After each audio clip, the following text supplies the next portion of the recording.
Thank you, Mr. Speaker. I just point out that I find it interesting. First, we had Mr. Cicilline, the chair of the subcommittee, say that DOJ and FTC don't get the money. It has to be appropriated next year. But then the chairman of the full committee, Mr. Nadler, said, we know how the money is going to be spent. It's going to be spent on antitrust enforcement. So it can't be both. We know what's going to happen. This money is going to wind up in DOJ and FTC, and we know their track record and how they've been treating the American citizen.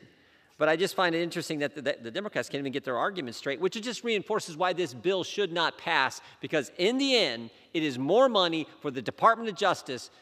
The same Department of Justice has done their egregious actions over the last several months. And with that, I would yield to the former judge, great member of the Judiciary Committee, a friend of mine from the great state of Texas, Mr. Gohmert. 3 minutes?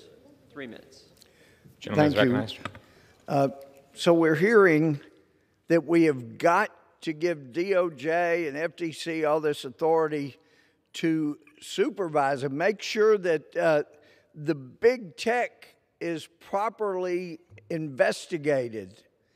But our committee has oversight over the Department of Justice, and we have not done oversight as a committee to stop what's been going on. And I can understand Heritage Foundation, some of these others, they haven't seen the whistleblower complaints that Jim Jordan and I have been seeing. I've gotten double digits now myself that were not counted in the 14 that the committee got. It sounds like Sodom and Gomorrah up there. We've got complaints this week about the sexual harassment, about sexual improprieties on the top floor, the 7th floor where the headquarters is of the FBI, and all the favors and all the intimidation that goes along with sexual improprieties. And then you want the DOJ, the people that told the big tech that story about Hunter's laptop, that's Russian disinformation, which they're good at saying because they pass that on about Russian collusion. And any time that President Trump or people in his administration said anything, here came the DOJ whispering in people's ears, that's Russian disinformation.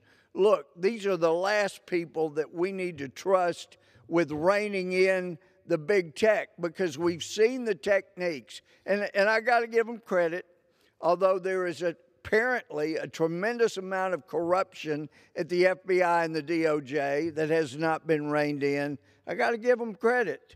When it comes to intimidation and manipulation, they are right there, and I don't say this lightly, they're right there with the Gastapo.